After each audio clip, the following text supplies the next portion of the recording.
व्याख्यानमालेच्या काही पत्रिका निघालेल्या नाहीत, तारखा देखील सुद्धा जाहीर झालेल्या नाहीत। आणि ही जी तळमळ आहे तर ही तळमळ नेमकं आयोजकांनी केली तरी कोणासाठी? आयोजक या ठिकाणी येतात, त्यांची सुद्धा आश्रम व्यवस्था आहे। आज आमच्या आत्याबाईंकडे जर बघितलं तर इतकी मोठी जबाबदारी त्यांच्याकडे आहे, पण आपल्यासाठी ते वेळात वेळ काढून या ठिकाणी येतात, 7 दिवस येथे थांबतात आणि या व्याख्यानमालेच्या माध्यमातून एक विचारांचं एक ज्ञानपुंज अशा प्रकारचं तेज ते आपल्यापर्यंत देण्याचा प्रयत्न करतात। आणि हे केवळ जे आहे तर हे केवळ फक्त आपल्यासाठी आहे।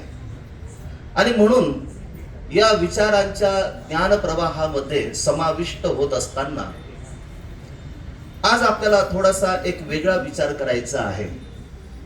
शास्त्री बाबांनी सांगितलं की श्री दत्तात्रय प्रभूंच्या चरित्रातील जे जीवन मूल्य आहेत तर त्या जीवन मूल्यांवर आपण चिंतन करावं।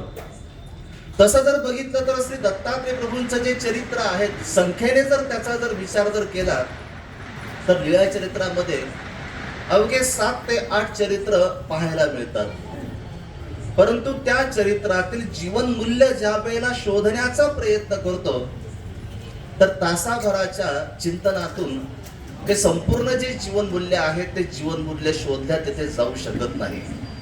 आणि म्हणून आज आपण स्मृतीस्थळातील एका स्मृतीवर आणि श्री दत्तात्रय प्रभूंच्या एका चरित्रावर आपण थोडक्यात या ठिकाणी चिंतन करणार आहोत। आणि जो नामधारक वर्ग आहे तर या नामधारक वर्गासाठी नेमकं कोणतं जीवन मूल्य त्याला आजच्या चिंतनातून तेथे प्राप्त होत आहे याचा देखील आपण येथे विचार करण्याचा प्रयत्न करणार आहोत। आपल्याला माहिती आहे स्मृतीस्थळ बऱ्याच जणांच्या अवलोकनामध्ये आलेलं आहे, बऱ्याच जणांचं त्याच्यावर चिंतन आहे। आचार्य